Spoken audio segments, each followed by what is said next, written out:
बिस्मिल्लाहिर्रहमानिर्रहीम। अस्सलाम वालेकुम डियर स्टूडेंट्स, आप देख रहे हैं यूट्यूब चैनल लर्निंग आइडियाज़ और मैं हूं मोहम्मद यूसुफ। आज का हमारा टॉपिक है क्लास 9th की mathematics exercise 1.2 from the following matrices. पहला क्वेश्चन है इसका, from the following matrices identify unit matrixes. इसमें से आपने बताना है कि यूनिट मैट्रिक्स कौन सी है, रो मैट्रिक्स कौन सी है, कॉलम मैट्रिक्स कौन सी है और नल मैट्रिक्स कौन सी है।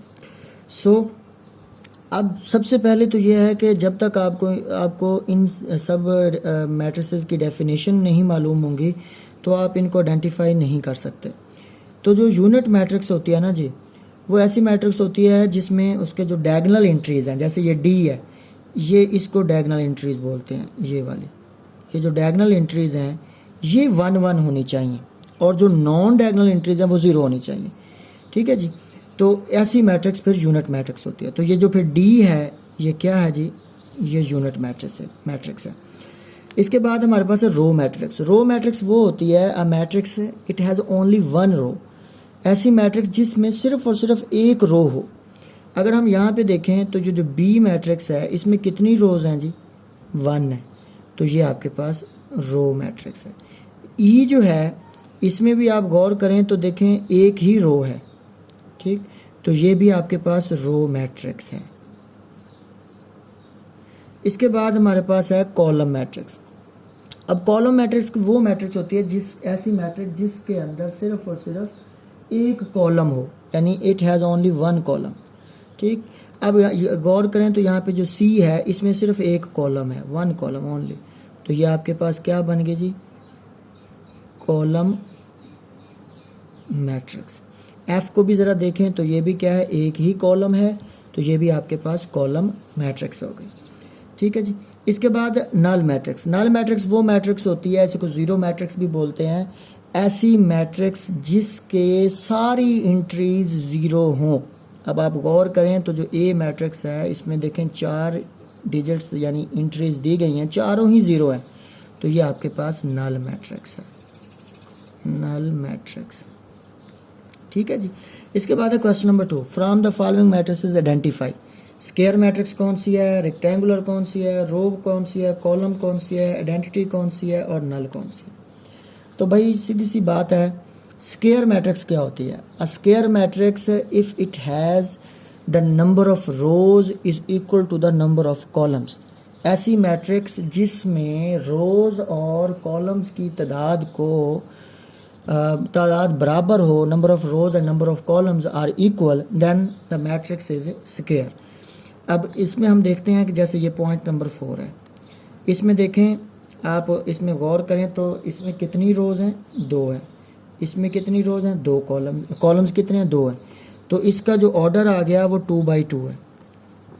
और ऐसी मैट्रिक्स जिसका ऑर्डर सेम, मतलब रोज और कॉलम्स की तादाद एक जैसी हो, तो उसे आप स्क्वायर मैट्रिक्स कहते हैं। अब ये जो पॉइंट नंबर 4 है ये स्क्वायर मैट्रिक्स भी है, इसके अलावा ये आइडेंटिटी मैट्रिक्स भी है। क्यों? क्योंकि आइडेंटिटी मैट्रिक्स की डेफिनेशन ये है कि ये जो डायगोनल एंट्रीज हैं ये 1 होनी चाहिए और नॉन डायगोनल एंट्री 0 होनी चाहिए। तो ये 4 पॉइंट वाली जो है ये आपके पास आइडेंटिटी भी है और स्क्वायर भी है। ठीक है जी। इसके बाद हमारे पास जनाब पॉइंट नंबर जो 3 है, इसको अगर हम देखें तो ये भी स्क्वायर मैट्रिक्स है, क्योंकि इसमें 2 रोज हैं और 2 ही कॉलम्स हैं, नंबर ऑफ रोज और number of columns are equal, then the matrix is square, तो ये स्क्वायर मैट्रिक्स है। इसके बाद रेक्टेंगुलर मैट्रिसेस कौन सी हैं इसमें। रेक्टेंगुलर मैट्रिक्स वो होती है number of rows is not equal to the number of columns. Rows की तादाद कॉलम्स की तादाद के बराबर नहीं होनी, ना हो तो वो मैट्रिक्स क्या होती है जी, वो मैट्रिक्स आपके पास रेक्टेंगुलर होती है। जैसे ये फर्स्ट पॉइंट है, इसमें आप देखें कि रोज़ की तादाद कितनी है, 2, कॉलम्स की तादाद 3, तो number of rows is not equal to number of columns, तो ये मैट्रिक्स फिर क्या होगी जी, रेक्टेंगुलर मैट्रिक्स होगी। ठीक है जी। सेकंड पार्ट में इसको देखें तो इसमें रोज़ की तादाद है जी 3 और कॉलम्स की तादाद है 1, तो ये 3/1, number of rows is not equal to number of columns, तो ये भी क्या हो गई, रेक्टेंगुलर मैट्रिक्स होगी। लेकिन अगर हम इसको दोबारा ज़रा ऑब्ज़र्व करें तो जनाब सिर्फ और सिर्फ इसमें एक ही कॉलम है, तो ये कॉलम मैट्रिक्स भी है। ठीक है जी। पॉइंट नंबर 5 को देखें तो इसमें 3 रोज़ हैं 2 कॉलम्स हैं, 3 rows 2 columns, number of rows is not equal to number of columns, then this matrix is called rectangular matrix. Point 6 है, इसमें देखें एक तो ये रो मैट्रिक्स है, क्यों? क्योंकि इसमें सिर्फ एक ही रो है। दूसरा, इसमें number of rows is not equal to number of columns, क्योंकि एक रो है लेकिन कॉलम इसके कितने हैं? 3 हैं। तो ये रो मैट्रिक्स भी है पॉइंट 6 और रेक्टेंगुलर मैट्रिक्स भी है। पॉइंट 7 है जी 1 0 0, तो ये आपके पास कॉलम मैट्रिक्स भी है क्योंकि एक ही कॉलम है, और रेक्टेंगुलर मैट्रिक्स भी है। पॉइंट 8 है जी 3 रोज़ हैं 3 ही कॉलम्स हैं, तो ये आपके पास स्क्वायर मैट्रिक्स है। सारी एंट्रीज 0 हैं, तो पॉइंट 9 जो है वो आपके पास नल मैट्रिक्स है या फिर ज़ीरो मैट्रिक्स है। From the following matrices identify करें, identify diagonal, scalar and unit, या जिसे हम आइडेंटिटी मैट्रिक्स कहते हैं। अब दो चीज़ें दो आई हैं जी, एक तो डायगोनल और एक आई है स्केलर। स्केलर मैट्रिक्स वो होती है जिसमें ये जो डायगोनल एंट्रीज हैं ये सेम हो, लेकिन ये ज़ीरो नहीं होनी चाहिए और 1 भी नहीं होनी चाहिए, क्योंकि अगर ये 0 हो जाएंगी तो फिर ये नल मैट्रिक्स बन जाएगी, और अगर 1 हो जाएंगी तो ये आइडेंटिटी मैट्रिक्स यानी यूनिट मैट्रिक्स बन जाएंगी। तो 0 और 1 के अलावा यहाँ पे कुछ भी आ सकता है, लेकिन ये सेम हो, अगर ये डायगोनल एंट्रीज सेम हो और नॉन डायगोनल एंट्रीज 0 हो तो ऐसी मैट्रिक्स को स्केलर मैट्रिक्स कहते हैं। तो ये पॉइंट ए जो है वो स्केलर मैट्रिक्स है। पॉइंट बी जो है 2 0 0 1, ये डायगोनल मैट्रिक्स है। अब ये कैसे जी? इसमें जो नॉन डायगोनल एंट्रीज है ना जी, वो नॉन ज़ीरो होनी चाहिए, मतलब ज़ीरो ना हो, एटलीस्ट 1 एंट्री तो ज़ीरो बिल्कुल भी नहीं होनी चाहिए, बाकी डिफरेंट हो सकती हैं। तो ऐसी मैट्रिक्स को डायगोनल मैट्रिक्स कहते हैं। नॉन डायगोनल एंट्रीज जो हैं वो फिर 0 होनी चाहिए। सी देखें जी, ये इसके डायगोनल एंट्रीज 1 1 है, तो ये आइडेंटिटी मैट्रिक्स या यूनिट मैट्रिक्स है। डी को देखें तो जैसे हमने कहा कि डायगोनल मैट्रिक्स की जो डेफिनेशन है वो ये है कि एटलीस्ट 1 एंट्री तो इस डायगोनल एंट्रीज की एक एंट्री तो लाजमी नॉन ज़ीरो हो। तो ये तो 0 0 कर दी, लेकिन 3 0 नहीं है, तो इसलिए ये डायगोनल एंट्रीज है। 5 - 3 करेंगे 2 बचेगा, 0 0 और 1 + 1 करेंगे 2 बचेगा, तो ये सेम हो जाएगी, डायगोनल एंट्रीज सेम हो जाएंगी, तो ये आपकी क्या बन जाएगी? फिर स्केलर मैट्रिक्स बनेगी। उसके बाद है जी क्वेश्चन नंबर 4 है, find the negative of matrices A B C D and E। आपने नेगेटिव फाइंड करना है। देखिए जी, A है तो A का नेगेटिव क्या होगा? -A, और जब इधर माइनस लगाएंगे तो साथ A लिखेंगे। A क्या है? 1 0 -1, तो ये क्या बन जाएगा? माइनस जब अंदर मल्टीप्लाई होगा तो प्लस माइनस -1, 0 का भी प्लस माइनस 0 0 आ जाता है, माइनस माइनस +1। प्लस वैसे लिखा नहीं जाता, मैंने लिख दिया, तो ये आपके पास सिर्फ साइन चेंज कर देने आपने और कुछ भी नहीं करना। B है, B जो है वो आपके पास है जनाब 3 -1 2 1, तो इसका जब नेगेटिव फाइंड करेंगे, नेगेटिव B का -B होगा, और माइनस लगा दिया, B की वैल्यू लिख देंगे 3 -1 2 1, तो ये माइनस अंदर मल्टीप्लाई हो जाएगा, -3 +1 हो जाएगा, प्लस माइनस माइनस का 2 हो जाएगा, और ये माइनस का 1 हो जाएगा। लो जी, ये इसका नेगेटिव आ जाएगा। ठीक है जी। इसके बाद है हमारे पास C पॉइंट। अब C में देखें तो C क्या है? 2 6 3 2, तो C का नेगेटिव होगा -C, तो जनाब ये माइनस इधर जब लगाएंगे 2 6 3 2, तो -C आपके पास माइनस जब अंदर मल्टीप्लाई होगा तो -2 -6 -3 -2 आ जाएगा। ठीक है जी। D पॉइंट है। D जो है वो आपके पास है माइनस का 3 2 -4 5। अब इसका जो नेगेटिव आएगा वो -D आ जाएगा, तो माइनस इधर लिख दिया, अंदर D की वैल्यू लिख देते हैं, तो जब माइनस अंदर मल्टीप्लाई होगा माइनस माइनस +3 हो जाएगा, प्लस माइनस -2 हो जाएगा, माइनस माइनस +4 हो जाएगा, प्लस माइनस माइनस का 5 हो जाएगा। लो जी, ये इसका नेगेटिव आ जाएगा माइनस। इसके बाद है E पॉइंट। E जो है वो आपके पास है ई आपके पास है जनाब 1 -5 2 3, तो माइनस ई, तो माइनस लगा दिया, साथ में ई की वैल्यू लिख दी। तो माइनस जब अंदर मल्टीप्लाई कराएंगे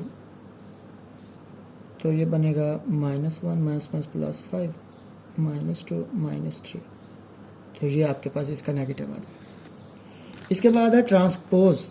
क्वेश्चन नंबर 5 है, find the transpose of each of the following matrices, यानी ये जितनी भी मैट्रिसेस दिए गए हैं ना जी, इनका आपने ट्रांसपोज फाइंड करना है। अब ट्रांसपोज फाइंड करना बहुत आसान है। कैसे जी?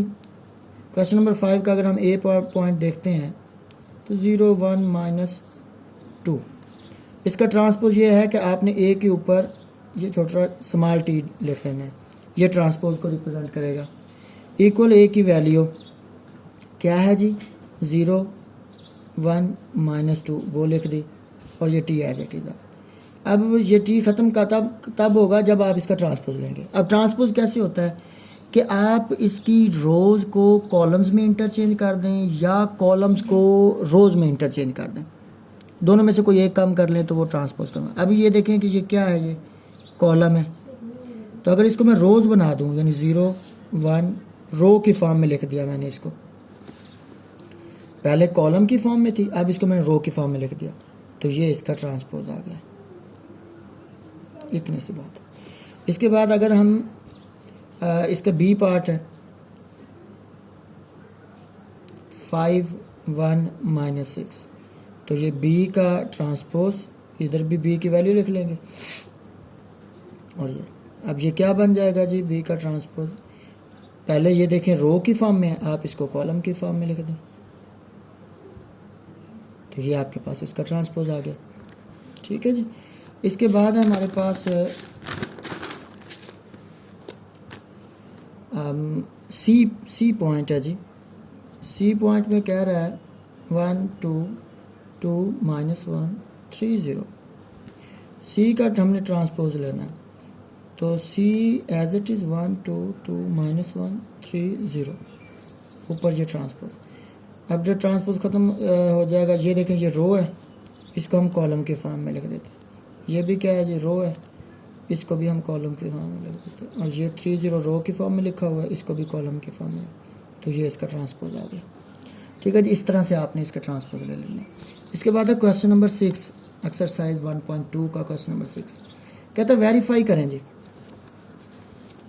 वेरीफाई दैट इफ़ ए 1 2 0 1 हो, बी 1 1 2 0 हो, देन पॉइंट, पहला पॉइंट है जी ए के ट्रांसपोज का ट्रांसपोज इक्वल ए।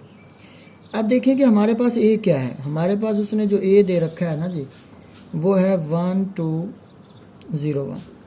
तो हमने क्या करना है, इसकी लेफ़्ट हैंड साइड चूज़ कर लेते हैं। वो क्या है जी? ए के ट्रांसपोज का ट्रांसपोज, ये हमने मालूम करना है।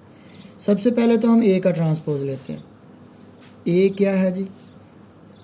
1 2 0 1, तो इसका जो ट्रांसपोज आएगा वो आ जाएगा 1 2, यानी ये रो थी, इसको कॉलम के फॉर्म में लिख दो। 0 1, इसको भी कॉलम के, रो थी तो इसको भी कॉलम बना दिया। फिर इसका दोबारा ट्रांसपोज कह रहा है लें शुरू में, तो इसका दोबारा ट्रांसपोज लेंगे तो ये जो रो है इसको दोबारा कॉलम बनाएंगे, तो 1 0 हो जाएगा, और ये जो रो है इसको दोबारा कॉलम बना देंगे।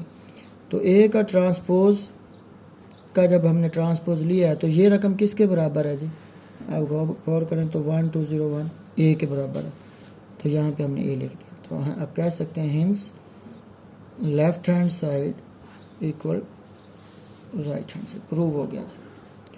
इसके बाद इसका सेकंड पार्ट है, वो आपके पास है बी के ट्रांसपोज का ट्रांसपोज इक्वल बी। अब बी जो है ना जी, आपको क्या दिया हुआ है? बी दिया हुआ है 1 1 2 0। इसकी लेफ्ट हैंड साइड अगर हम लेते हैं तो बी का ट्रांसपोज ये हमने फाइंड करना है। तो पहले बी का ट्रांसपोज ले लेते हैं, रो है 1 1 तो कॉलम बना देते हैं, 2 0 ऐसे इसको कॉलम बना देते हैं।